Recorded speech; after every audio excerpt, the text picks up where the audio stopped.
Okay, so next sutta is Anguttara 3:24. So now we have looked at the idea of respect, and the next one here is about, I'm not sure what this is about, maybe it's about gratitude or something, I'm not sure. Let's have a look at what this says. So mendicants, these three individuals are very helpful to another. What three here? The individual who has enabled you to go for refuge to the Buddha, Dhamma and the Sangha.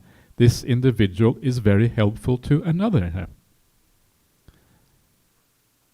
Yeah? Makes sense? If you give someone access to the Dhamma, if you give someone access to the greatest teaching in the world, the greatest spiritual teaching in the world, I think there's no doubt that the Dhamma is the best spiritual teaching. Yeah, this is the epitome of spiritual teachings. And if you give someone else access to that, you have given them a tremendous gift. That's the reality. This is why the Buddha gives everyone the highest gift in the world, because he gives us access to these teachings.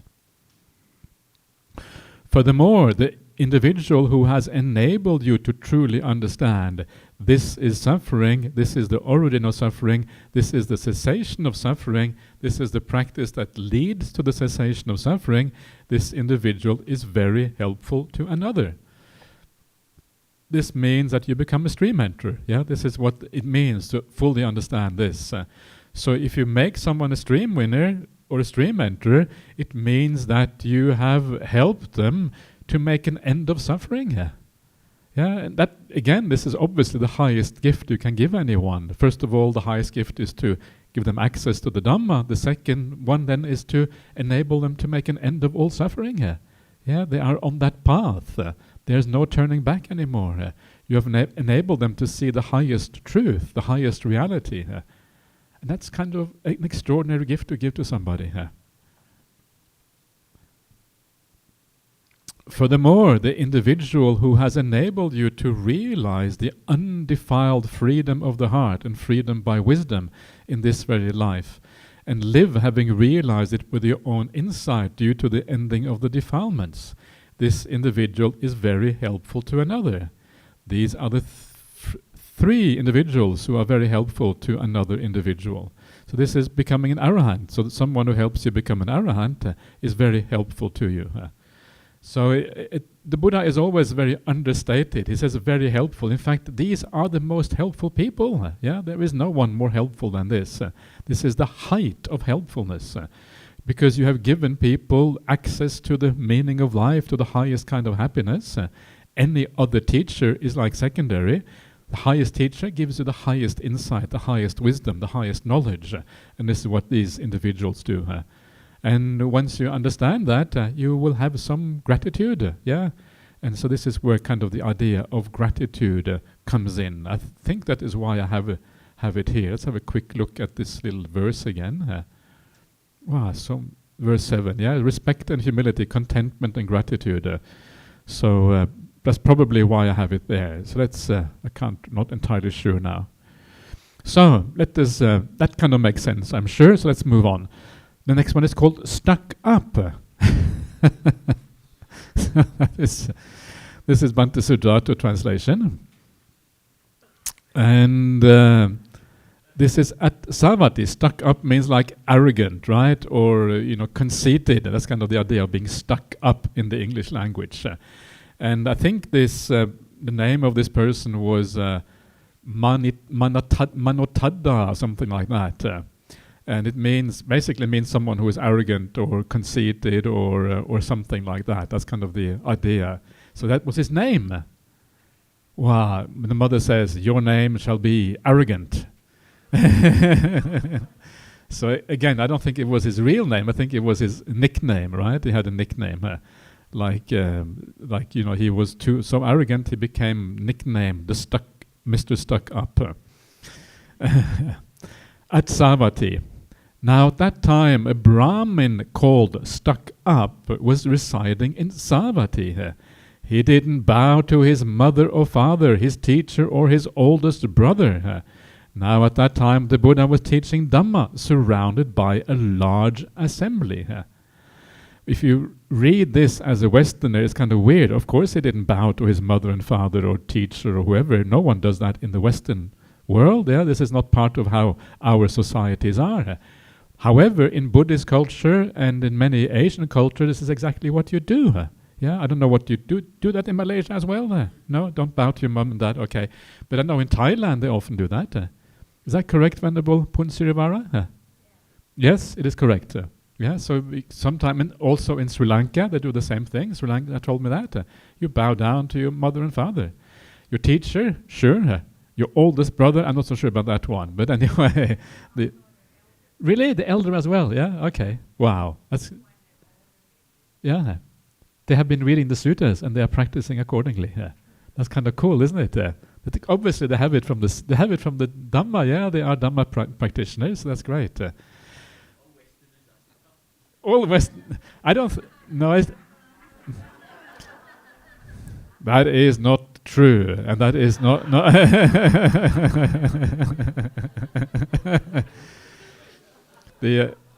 It's just it's different ways of expressing your respect. Yeah, different ways. But you don't do it in this way, and that's for sure. So are Westerners a bit stuck up? Maybe they are a bit kind of conceited. I don't know. It's a different culture, basically. So, then stuck up thought, the ascetic Gautama is teaching Dhamma surrounded by a large assembly. Why don't I approach him? If he speaks to me, I will speak to him. But if he doesn't speak, neither will I.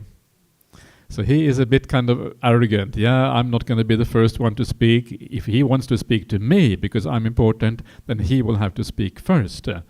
So you can see his kind of attitude here a little bit shining through, yeah, a bit sort of arrogant and self-important or whatever. So what do you think is going to happen? This is exciting, isn't it? A meeting between Stuck Up and the Buddha. We'll see who is going to win this the debate between these two. Yeah, one is really arrogant and the other one is enlightened. So what happens when arrogance meets enlightenment? Let's see what happens. Wow. Then the Brahmin Stuck Up went up to the Buddha and stood silently to one side. But the Buddha didn't speak to him. This is kind of interesting, right? You can see the standoff here. Two people don't speak, yeah. And the Buddha was probably quite at ease and Stuck Up. He was maybe feeling a bit funny, I don't know. Then Stuck Up thought, this ascetic Gautama knows nothing, and he wanted to go back from there right away. Yeah, so you are conceited and maybe a bit upset because the Buddha doesn't talk to you. You feel really self-important or whatever, and then you think, yeah, what does this ascetic Gautama know? Yeah, he's ignorant. He doesn't want, and then he just wants to leave. However, it is not as simple as that, as you might think. Then the Buddha, knowing what Stuck Up was thinking, addressed him in verse. It is not good to foster conceit. If you want what's good for you, Brahmin, you should foster the goal which brought you here. Yeah, so the goal that brought him here is obviously understanding something deeper. Yeah, that's why he approached the Buddha, because he thought he was teaching something interesting. He has a large assembly around him. So foster that goal. Yeah, so he basically reading his mind. Yeah, and then when you read someone's mind and you answer the question like that, it's like, whoa, what is going on? Have you ever had your mind read before? Has it happened to you? Yeah, some of you think yes. It's very interesting when that happens because it's kind of scary. Yeah, and it's happened to me on a few occasions where I'm pretty sure someone was reading my mind. I'm not going to say who it was, but I have some of those experiences where I had a very specific thought, and straight away the person mentioned exactly the same thing. I thought, what? What's going on here? It was very strange feeling. But you never have to be scared, because if a person like that reads your mind, someone who has that ability, they are usually very kind, and it doesn't matter what you think. Yeah, what you think is they are used to people thinking crazy stuff, and so if you have crazy thoughts, and your thoughts guaranteed get crazy if you think they're reading your mind, You start thinking, oh, I cannot think that, I cannot think this. And as soon as you think you cannot think that, you will think it. That's how the mind works, yeah? And this is exactly what happens to stuck-up the Brahmin. Then stuck-up thought, the ascetic Gautama knows my mind. And he bowed with his head to the Buddha's feet, caressing them and covering them with kisses, and pronounced his name, Master Gautama, I am stuck up. I am stuck up. So this is what happens when you really go over the top. You start kissing someone's feet. I don't know if you have ever kissed anyone's feet, but this is kind of what happens. And if you go to Sri Lanka, especially, and they will bow down and they will touch your feet. This is a tradition from ancient India. You bow down at someone's feet and you put your hands on the feet. And even as a monk, if you go to Sri Lanka or India, the women will touch your feet. Yeah, and that's actually okay. It's not against the rules. It's a little bit awkward, but it's especially if you're not used to it. But actually, it's not unallowed as such.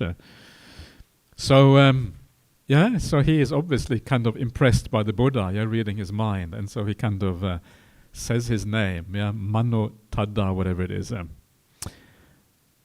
Then that assembly was stunned. It is incredible, it is amazing. This Brahmin stuck up, doesn't bow down to his mother or father, his teacher or his oldest brother, yet he shows such utmost devotion to the ascetic Gautama. Then the Buddha said to the Brahmin stuck up, enough, Brahmin, get up and take your own seat, for your mind has confidence in me. The Buddha is not too keen on having his feet kissed by this Brahmin. Then stuck up took his seat and said to the Buddha, regarding whom you should not be conceited, whom you should respect, whom you should esteem, whom it is good to venerate properly. Basically asking who you should not be conceited about and who you should respect. What does the Buddha say here? Your mother and father, and also your oldest brother, your teacher as the fourth. Regarding these you should not be conceited. They are whom you should respect, they are whom you should esteem, and they are whom it is good to venerate properly. However, and when you have humbled your conceit and you aren't stuck up, show supreme reverence for the perfected ones, cooled, their task complete, free of defilements. So obviously talking about the arahants, the Buddhas or the arahants in the world. So you start off with your mum and dad and the teachers, and then you move on to the higher teachers in the world, which is the Buddha himself. I don't know, it's a kind of nice little sutta, nothing too profound, but you can kind of recognize the humanity of these people. People in those days were exactly like they are now. Some people are really conceited, some are more humble. So I think the point of the sutta here is about humility, the importance of humility in the Dhamma. And one of the things about humility is that humility always goes together with respect. A humble person is more likely to be respectful. A conceited person more likely to be disrespectful. So respect and humility are two sides of the same coin. And humility is actually very important if you want to increase or improve in the Dhamma. It matters enormously because it means that you accept that maybe you can be taught, maybe there are things to learn, maybe you haven't not there yet, maybe there is something in the world that really is worthy of bowing down to, of respecting. So humility kind of opens you up and it allows you a broader kind of view of the world, a broader insight, a broader access to spiritual teachings. So humility is not something that has to do with putting yourself down and making you feel inferior. Not at all. I think sometimes it is the people who have real confidence, who actually are humble. If you are conceited, very often that's to protect the ego, is to protect something inside of you that is lacking in security, lacking in confidence. Yeah, but if you are truly confident, actually you tend to be humble as well.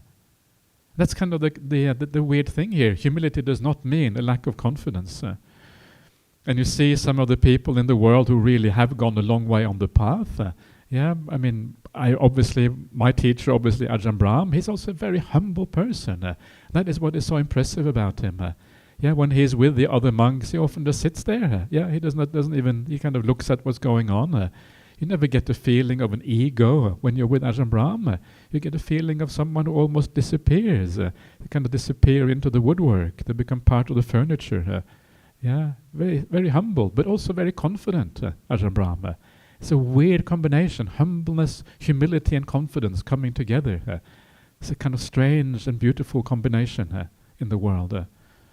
So conceit is usually a sign that something is missing inside of you. Humility means an open mind. It means a kind of security because you're open to other ideas. Okay, let's. Then we have when he had spoken thus, the Brahmin stuck up, said to the Buddha, "Excellent Master Gautama, from this day forth, may Master Gautama remember me as a lay follower who has gone for refuge for life." So he really got, starting being very conceited and turning around and becoming one who becomes a lay follower. This is kind of the magic of the Buddha in those days. All right. Wow. Okay. Venerable Sariputta's lion's roar. So maybe let's have a quick look at this one. I don't think we have to go into great depth with this one. So not only the Buddha, but also Venerable Sariputta will sometimes do lion's roars. Kind of these are strong, definitive teachings where they kind of say something that has a special power. And then the Venerable Sariputta went up to the Buddha, bowed and sat down to one side. The Buddha said to him, "Sariputta, one of your spiritual companions has made this complaint.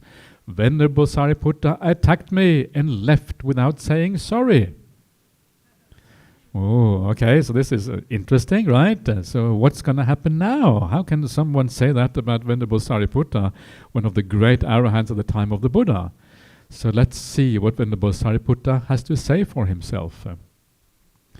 "Sir, someone who had not established mindfulness of the body might well attack one of the spiritual companions and leave without saying sorry."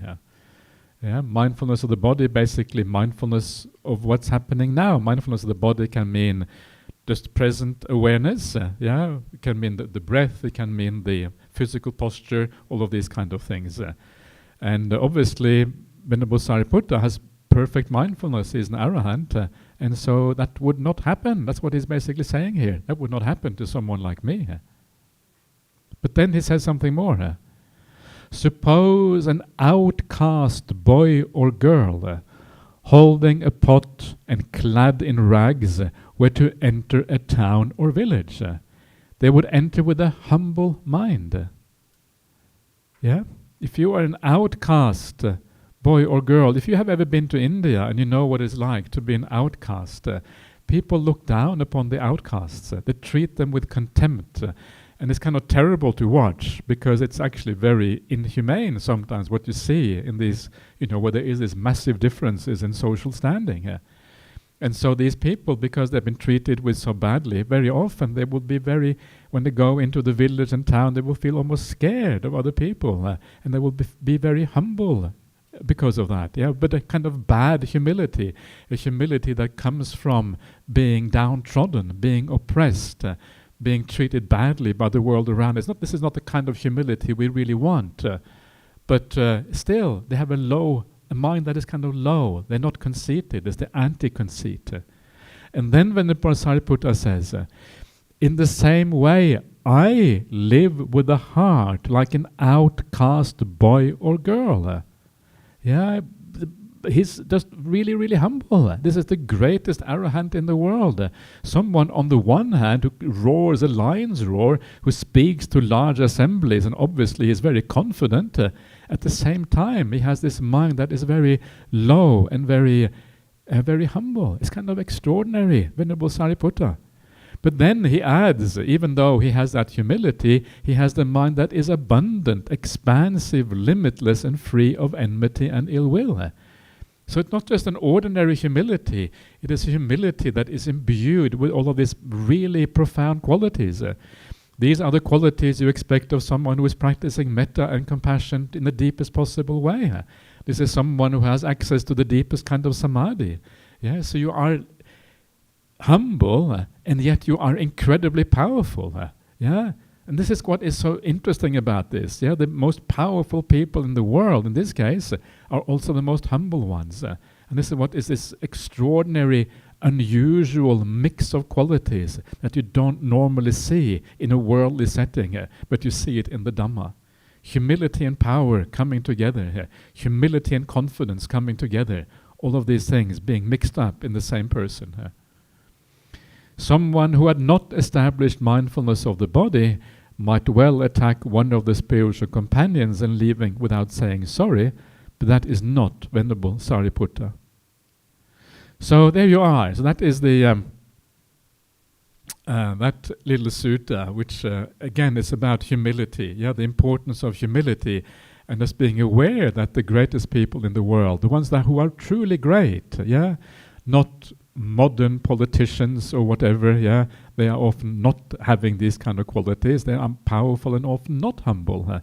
But a really good politician, someone who really is living for the benefit of the country that they rule, they would also be humble in a certain way. And I think they are, even today, sometimes you do come across, the leaders of our societies, and they are actually sometimes a bit humble. Sometimes not, but sometimes, occasionally, they may be. Those are the really great leaders. So elect humble politicians. Yeah, that's what I... politicians who have good spiritual qualities, maybe they're the other ones maybe what we should elect. But humble in the right way. Not humble because they are stupid or whatever. All right, so any last questions before we break for lunch? So please.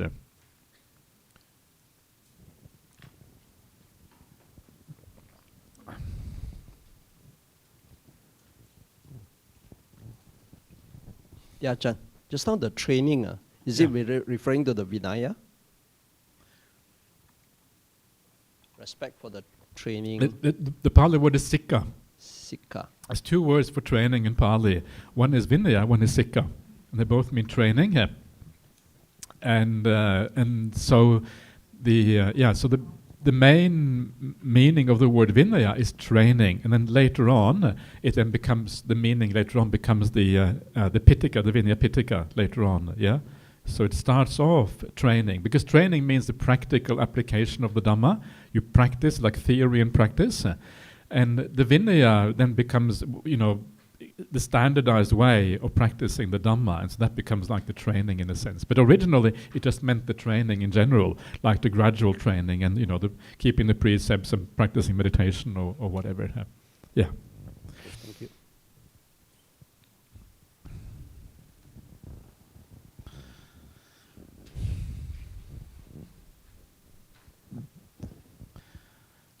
Everyone is happy.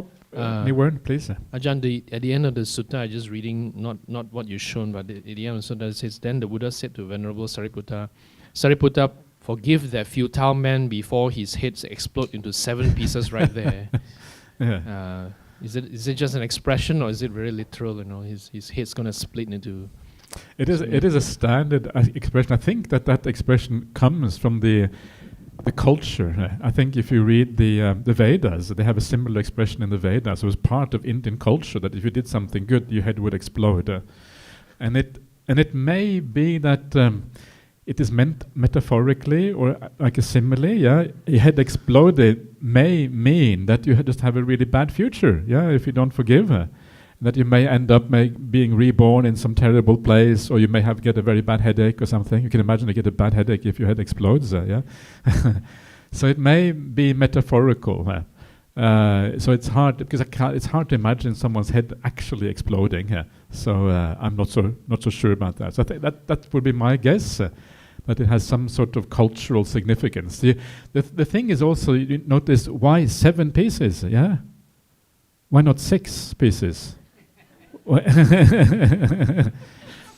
And so you start noticing, when you start reading the suttas, you start noticing the number 7 everywhere. The number 7 occurs in many different places. And I often point out, like you have the 7 suns sutta, the 7, not only one sun in the sky, but 7 suns in the sky. Or you have in the Satipatthana Sutta, towards the very end, if you practice the Satipatthana for 7 years, it doesn't say 8, it said 7 years. And then it says, 6 years, 5 years, 4, 3, 2, 1. No, maybe 7 months. It goes straight to 7 months after 1 year. It doesn't go to 11 months or whatever. And then it goes, not 7 months, 6 months down to 1 month, and it goes to 7 days, right? So the word 7 kind of recurs all the time. And this is kind of very common in the suttas. The word 7 occurs in all of these kind of strange places. And the reason may be, and I'm just speculating, I don't really know exactly, is that the number 7 has a mythological significance. It is a very powerful mythological number. And so when the suttas were put together later on, and especially because many of these things probably were added, if you notice where the number 7 occurs, it almost always occurs in the narrative. It is very rarely put in the mouth of the Buddha. The Buddha doesn't usually use this word 7 very much. However, other people seem to do that. The people who created the narrative, the beginning of the sutta and the end of the sutta. And so they wanted the suttas to be powerful, and so they would borrow the mythological elements from Indian culture to give a certain power to these suttas.